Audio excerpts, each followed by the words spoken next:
The interior of your vehicle has by far the most variation of materials, so the process of cleaning it is more challenging. Creating a system or a workflow is critical to being efficient, or in other words, developing a procedure to avoid missing spots or working over yourself, wasting time and energy. Find out how to become an interior detailing machine on this episode of Autoblog Details. Since we already removed all the big items, random garbage, and floor mats in episode 1, we can quickly move into the steps. Vacuuming as your first step sounds counterintuitive because you're going to be working on the inside of the car and potentially getting the floor dirty again, but here's why it makes sense before shampooing. If there are large bits of dirt and debris floating around the carpet and then you go to shampoo, you'll either grind the dirt deeper into the carpet or cause the hot water extractor to suck up excessive junk and clog these rather sensitive machines. Keep in mind that this is a very quick preliminary vacuum and you'll wet vac again as the very last step. So work from the driver's side front to the driver's side rear and all the way around the car quickly. If you have access to compressed air, use this in conjunction with your vacuum to dislodge trapped dirt in areas you can't reach with your nozzle.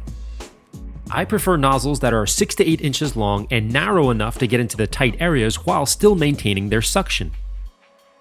Likewise, be sure to push the seat all the way to the back while working in the front and all the way to the front while working in the back.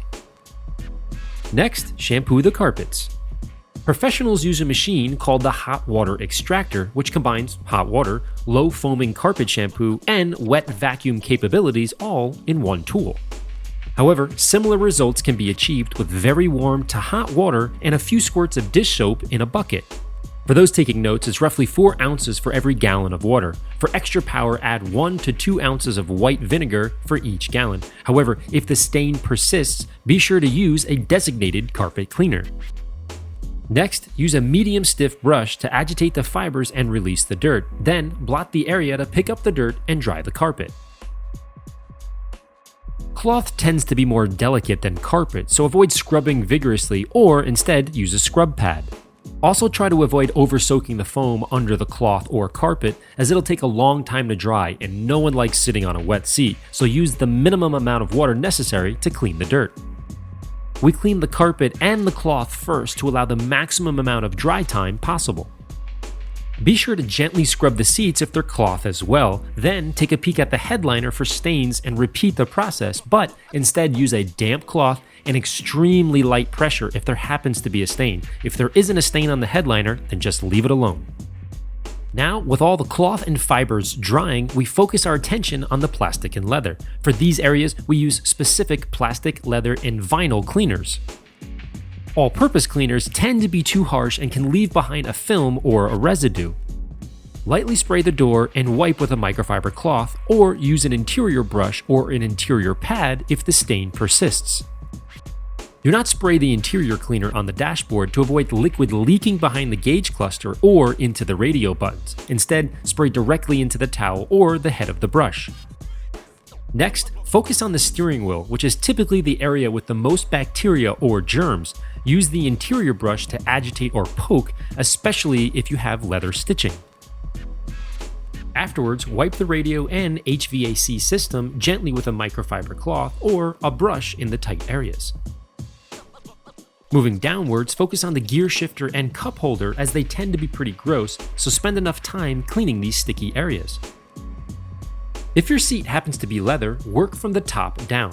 First, lean the seat back to prevent the cleaner from running and to expose the seat bottom and the seat back junction. Lots of evil things are found between the seats, so beware.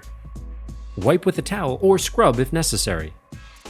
Now, repeat all the same steps for the driver's side rear, the trunk, the passenger side rear, and the passenger side front if you have 4 doors. Also, keep in mind that because this demo car has cloth seats, we've already shampooed them in the previous steps. However, if it happened to have leather seats, we would have continued the same cycle without skipping them.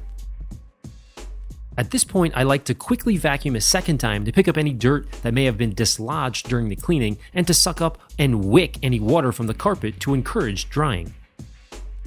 Next, if your car has leather seats and you want to apply leather conditioner, this would be the time. Massage the conditioner in with a foam applicator and then buff to a matte finish with a microfiber towel. If your seats are perforated or have little holes in them, use a microfiber towel as your applicator instead of the foam.